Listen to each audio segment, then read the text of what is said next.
E a graça de Jesus, nosso Salvador, e também Pai Eterno, esteja com todos nessa hora. Agradeço pela oportunidade, pelo convite. Eu vou entrar num tema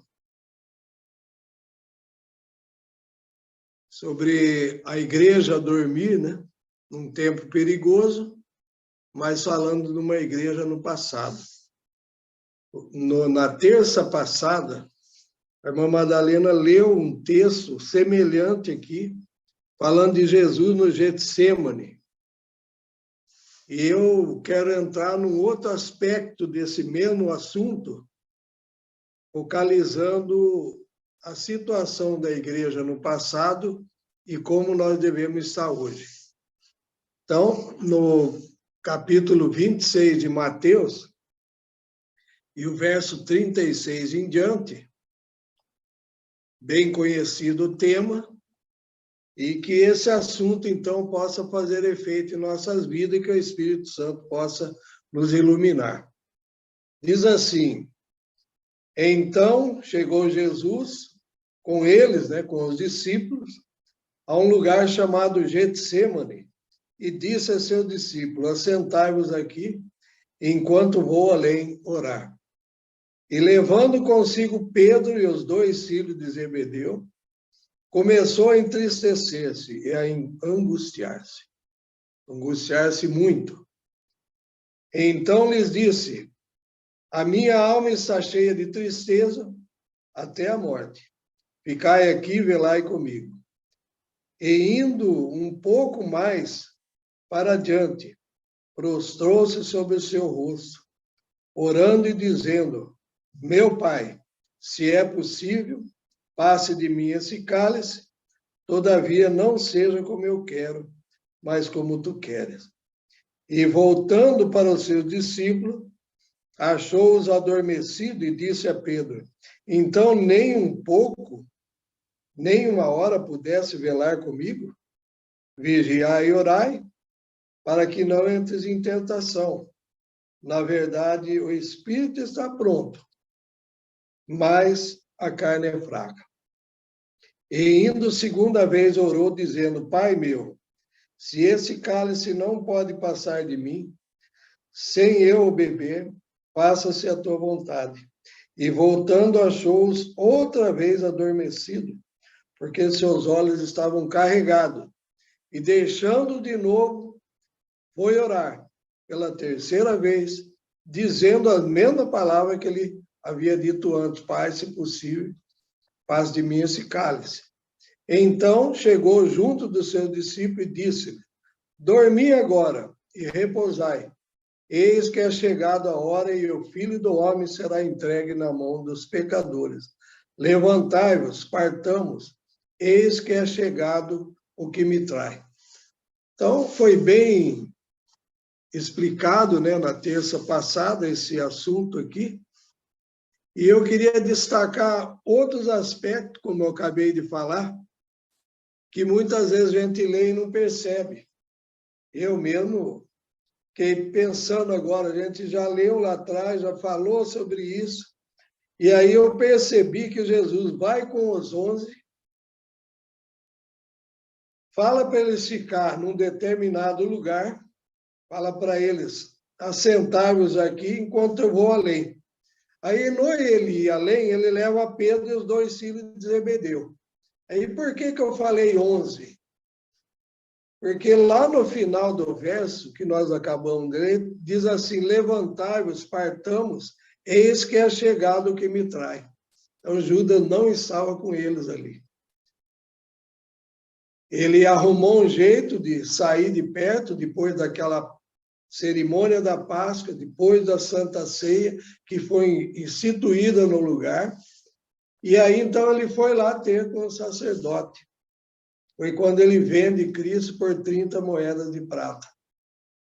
E aí ele combina com ele, né? Aquele que eu chegar e beijar primeiro, né? Esse é o que vocês estão querendo. O foco aqui também foi bem explicado na outra semana, que eles vinham, Jesus vinha a ter com ele, e toda vez encontrava eles dormindo. 3 vezes aconteceu. E ele estava num momento que precisava de conforto, porque ele também tinha a parte humana. Precisava isso. Ele ainda disse o quê? Assentai-vos aqui, vou além orar. E levando-se consigo Pedro e os 2 filhos de Zebedeu, começou-se a entristecer-se e a angustiar-se muito. E aí esses discípulos não perceberam que ele precisava daquele conforto. E no final, ele acaba dizendo: vocês nem um pouco puderam vigiar comigo? Na 3ª vez, então, ele diz: pode dormir agora, repousai, fique numa boa, porque é chegada a hora, e o Filho do Homem será entregue nas mãos dos pecadores. Essa semana passada, eu contei isso agora no sábado em Campinas, né? Estou repetindo. Eu ouvi uma notícia, li, inclusive, né? De um avião que sai de um determinado lugar para chegar na Etiópia, cheio de passageiros. E esse avião teria que ter pousado no aeroporto principal.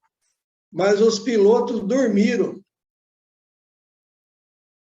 E o avião passou do ponto de pouso. Nós sabemos que esses aviões modernos ele tem um sistema, né, de piloto automático. Então, certamente eles estavam ou sem dormir, ou alguma coisa aconteceu, que ao ligar o piloto automático, ficaram numa boa. E aí o que aconteceu? Passaram do ponto. Pode ser que a torre avisou algum comando do próprio avião. Então, eles puseram todos os passageiros e eles mesmos em perigo. Poderiam ter morrido todos. E qual é a comparação que a irmã White, a mensageira do Senhor, faz quando ela fala desse tema de Mateus 26, 36 em diante, que nós acabamos de ler? Nós vamos ver aqui, está na nossa apostila, na página 40, e é um texto do 2º testemunho para a igreja 205, também está no 1º testemunho Selé 224. São poucas linhas, mas a comparação é muito pesada. O Filho de Deus foi pela 2ª vez e orou dizendo, aqui nós cortamos um pouco da história, né? Que já estamos na 2ª vez que ele volta. E aí ele diz, e ele orou dizendo, Pai meu, se esse cálice não pode passar de mim, sem eu o beber, faça-se a tua vontade. Mateus 26, 42. E foi novamente ter com os discípulos e encontrou-os adormecidos. Tinham os olhos pesados. Esses discípulos adormecidos representam a igreja dormir. Ao aproximar-se o dia do juízo de Deus, é um tempo de nuvens e espessa escuridão. Quando achar-se dormindo, é por demais perigoso. Nós sabemos que ali no Getsêmani, não vamos entrar em tantos detalhes, né? Ele chegou, Jesus, a aflição, a angústia era tão grande pelos pecados do mundo e o que ele teria que enfrentar, e Satanás também procurando derrotá-lo, ele chegou a suar gotas de sangue. Eu reconheço que eu nunca vi alguém fazer isso. Nunca vi falar também disso, a não ser quanto a Jesus. Como os discípulos não deram conforto para ele, olhos pesados de sono, né? E aí então veio um anjo do céu confortá-lo. E aí nós sabemos também, está naquela literatura nossa, Deus triuno, se eu não me engano ali, que foi o anjo Gabriel, mais poderoso dos anjos, que veio confortá-lo, dar força para ele. Depois que realmente ele falou, se é assim, então seja feita a tua vontade e não a minha. Ele estava falando como humano. E esse anjo, Gabriel, anjo revelador que apareceu para Daniel e outros profetas, hoje o trabalho dele também é selar. Ele é o terceiro anjo de Apocalipse 14 que faz esse trabalho. E aí, então, a irmã White pega e traz para a igreja da época dela, a igreja adventista, mostrando a situação. O que aconteceu lá na primavera de 1844, na primeira aplicação da parábola? Jesus não veio conforme eles esperavam, e aí então eles entram numa dormência. Mateus 25, 5. E o que é que precisava agora para aqueles irmãos pudessem reagir? Aí Mateus 25, 6, vem a mensagem, aí veio o esposo, saí-lhe ao encontro. E o verso 13, vigiai porque não sabeis o dia nem a hora. Esse foi um grande despertamento que aconteceu. Então as 10 virgens se levantam ali. E agora entende a nova data para o dia 22 de outubro de 1844. Mas o texto que eu acabei de ler agora se refere à segunda aplicação da parábola. Por que é a segunda aplicação? No primeiro escrito fala que o clamor terminou lá em 44. Cumpriu-se o evento, embora eles esperassem Jesus na terra em glória, mas logo em seguida, no outro dia, Irão-Esso teve a revelação do santuário. E o Espírito de profecia deixa claro, todos os que saem, entendem o assunto do santuário e entram com Jesus pela fé ali, no lugar santíssimo, e são indo às bodas. Mateus 25, 1 de novo agora. Mas por que existe essa história de segunda aplicação? Nós vamos ver, em 1909, a irmã White, então, aguardando um clamor. Aguardando o clamor da meia-noite. E ela não explicou o que era. Então, o clamor da meia-noite no verso 6, mensagem de despertamento, e no verso 5 aqui ela está comparando a igreja a dormir quando? Em face do juízo. E que juízo seria esse? A maior parte do adventismo, nós também nas igrejas, pregavam cada vinda em glória. Ah, mas nós sabíamos que tinha um santuário, que tinha o julgamento dos mortos pelos vivos, né? Isso nós sabíamos. Mas não sabíamos que isso é o clamor da meia-noite. É o que desperta as 10 virgens e tira da sonolência. Então, quanto tempo passou com esse movimento dormindo em face do juízo, numa hora mais perigosa? Igual aqueles pilotos, na hora que era o momento de descer, de pousar no aeroporto. Eles estavam dormindo. Hoje nós cremos piamente, podemos provar, a parábola das 10 virgens foi e será cumprida ao pé da letra. Todos os detalhes dessa parábola devem ser cuidadosamente examinados e estudados, provar que realmente nós estamos nesse tema, nesse tempo do clamor da meia-noite. Mensagem de despertamento, mostrando que o vigiai, porque não sabeis o dia nem a hora, não é a vinda em glória, mas é a vinda ao caso dos vivos, numa hora que nós não sabemos, como ladrão à meia-noite. Muitos, então, falam, mas vocês marcaram uma data em 1976. Ninguém marcou data. Em 1976, foi quando nós entendemos o que é que despertava as virgens e como que seria. Seria uma mensagem. Lá eles entenderam de um jeito, primavera, Cristo não veio, no verão entende que era a data 22 de outubro, e nós, então, falando de vinda em glória, mesmo sabendo do santuário, e agora entendendo que esse despertamento mostra um momento probante, mas também tem um assunto muito importante.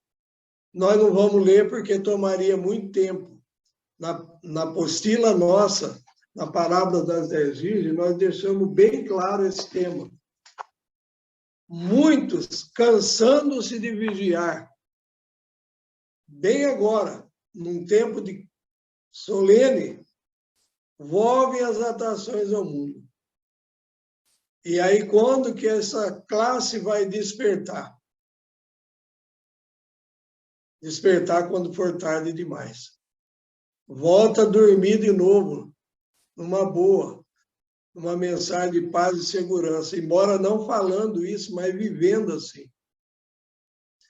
Então, eu tinha outro tema para hoje, mas vou deixar para outra ocasião, falando sobre o valor da reforma de saúde. Como que Deus inspirou a mensageira, né? Trazendo para um povo especial que entendeu Apocalipse 14, as 3 mensagens, entendeu as 2.300 tardes de manhã, entendeu os 1.260 dias. E agora, então, veio o assunto reforma do vestuário e tantos outros temas que foi iluminando o caminho. E a reforma de saúde maravilhosa. Isso vai ficar para uma outra ocasião. Mas o tema principal que veio para curar o povo na época foi a justificação pela fé, levando para a guarda dos mandamentos. E aí nós estamos justamente agora na lição dos 3 convites, falando sobre esse tema, entrando já na segunda aplicação dos 3 convites. Teríamos muita coisa para falar, mas eu prefiro ser mais direto e lembrando que aquela angústia que Jesus passou, se nós não estivermos preparados, não estivermos vigiando, nós vamos sofrer muito. A crise vem, perseguição forte, e aí dos que estão acomodados. Nessa mensagem toda que nós estamos ouvindo, também tem a saída para o campo, que muitas vezes está sendo desatendida, grandemente. Mateus, depois, em seguida, vai colocar, se possível, né, as fotos que eu tinha pedido. E aí, então, eu procuro mostrar ali, então, que tem muita coisa boa para ser vista na natureza. Não é só comer, só se alimentar, mas também participar no plantar, no colher, no podar. E estar junto com a natureza é um ponto maravilhoso que faz bem para a nossa vida e até para a nossa vida espiritual. Então, eu termino a minha parte aqui. Espero que esses poucos instantes que nós passamos, né, possa ter ajudado em nossa compreensão melhor, principalmente o tema da parábola das 10 virgens. Amém.